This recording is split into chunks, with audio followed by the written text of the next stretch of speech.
Welcome to my channel, ChronoFun History, all my friends. If you like my video, please subscribe, like, and share the channel. A world before the storm.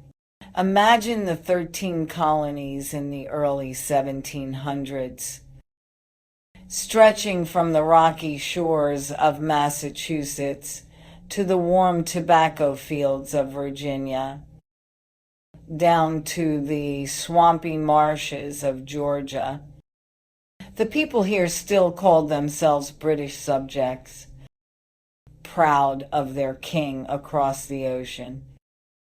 They spoke of London as the heart of civilization, even if few had ever seen it. But under that loyalty, a quiet distance was growing. The Atlantic wasn't just a body of water.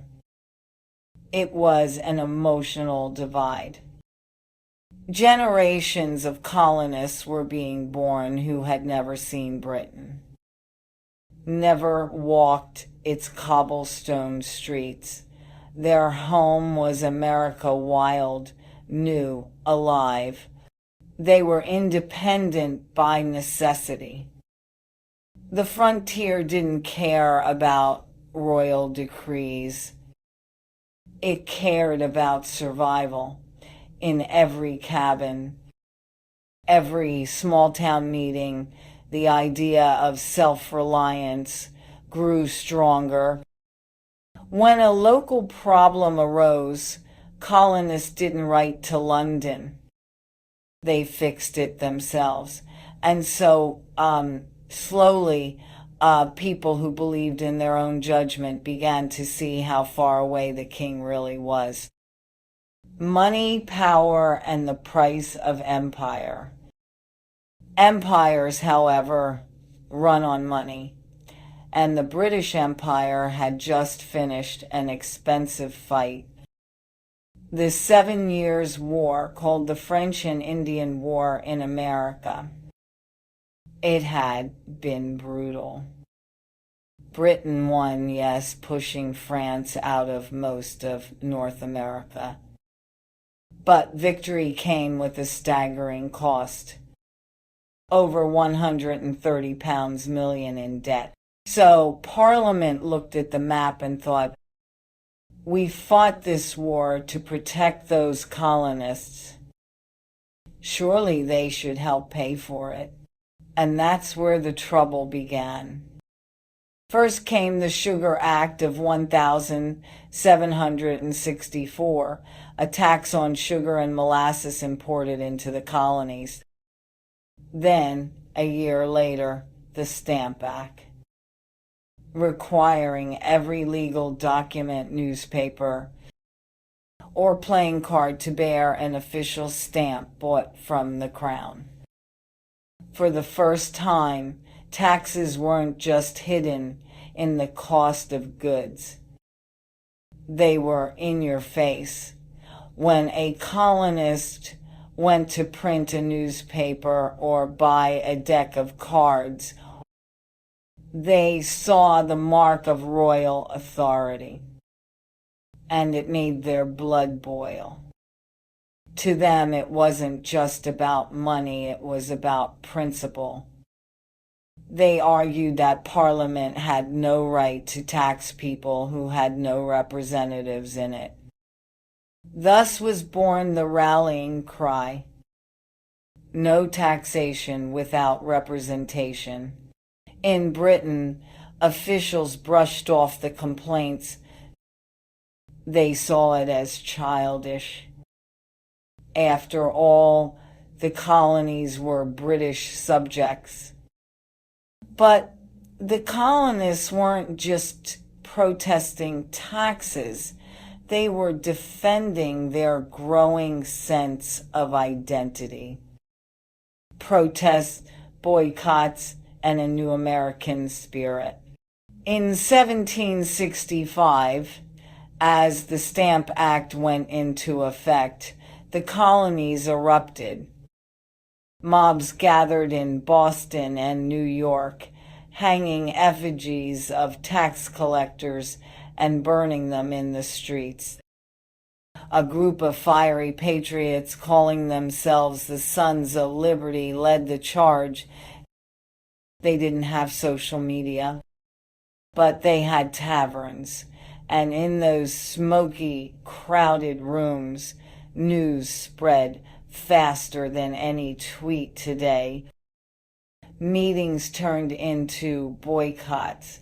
Merchants refused to import British goods. Lawyers pledged not to use stamped paper. Ordinary men and women took a stand, and for the first time, they began to see themselves not just as Bostonians or Virginians, but as Americans united in a cause. The pressure worked. By 1766, Parliament repealed the Stamp Act. There was celebration across the colonies.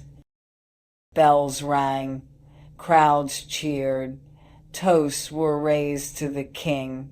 But in London, the politicians added a dangerous warning. The Declaratory Act, asserting that Parliament still had the full power to make laws for the colonies in all cases whatsoever.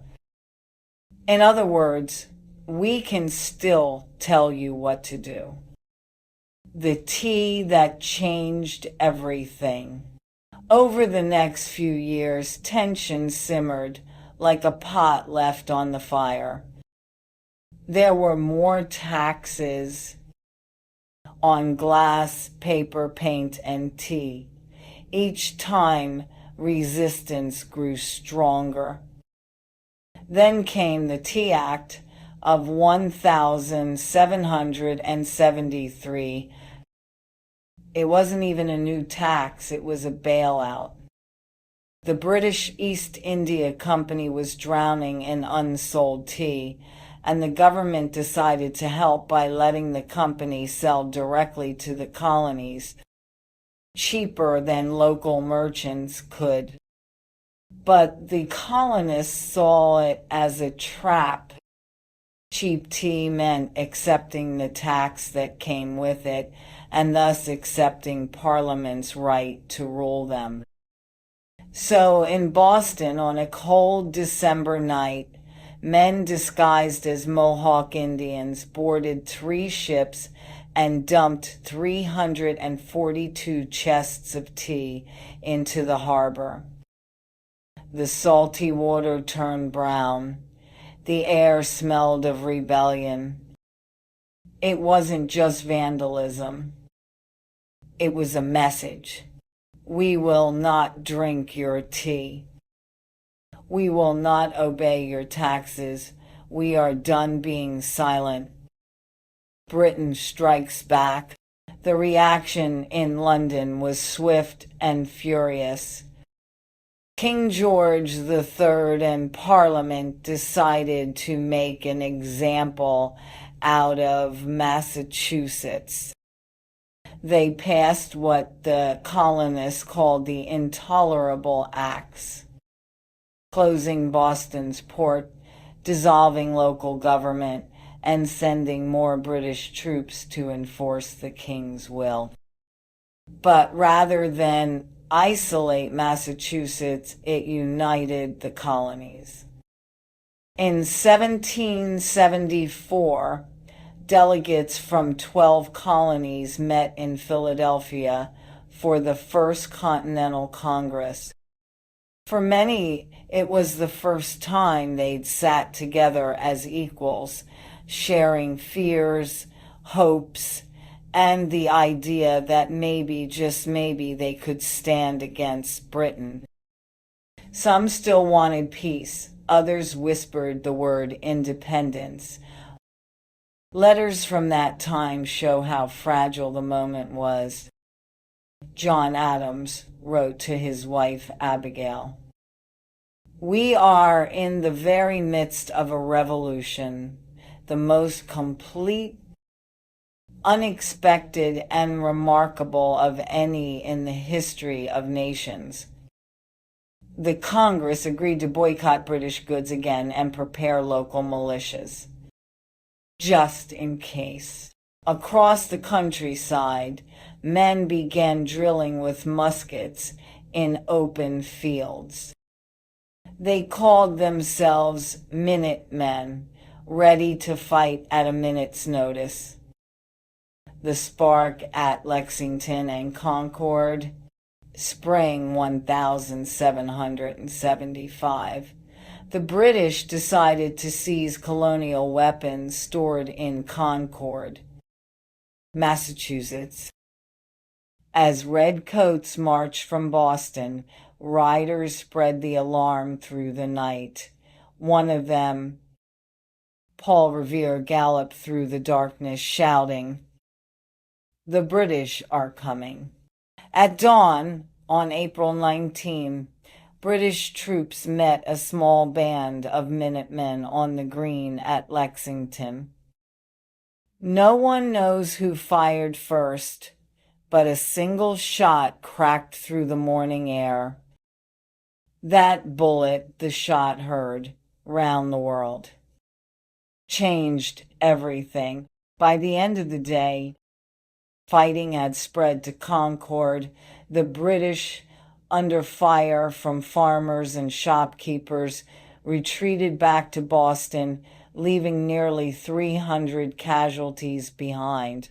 America was at war, though it had not yet declared independence. The birth of a nation in spirit. In the weeks that followed, militias from across New England surrounded Boston, trapping the British Army inside the city. At the same time, in Philadelphia, the Second Continental Congress met again.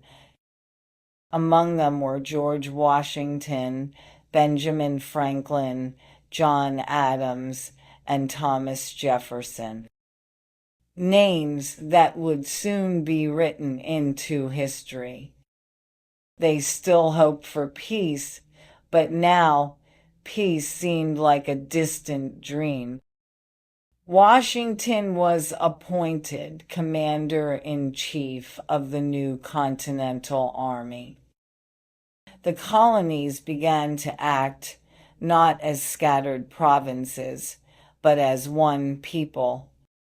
No one knew how long the fight would last, or if it could be won. Britain was the mightiest empire on earth. The colonies had farmers with muskets and barely any money. But they had something new: belief. Belief that ordinary men could stand up to kings. Belief that freedom was worth blood. Belief that they were no longer just British. They were Americans.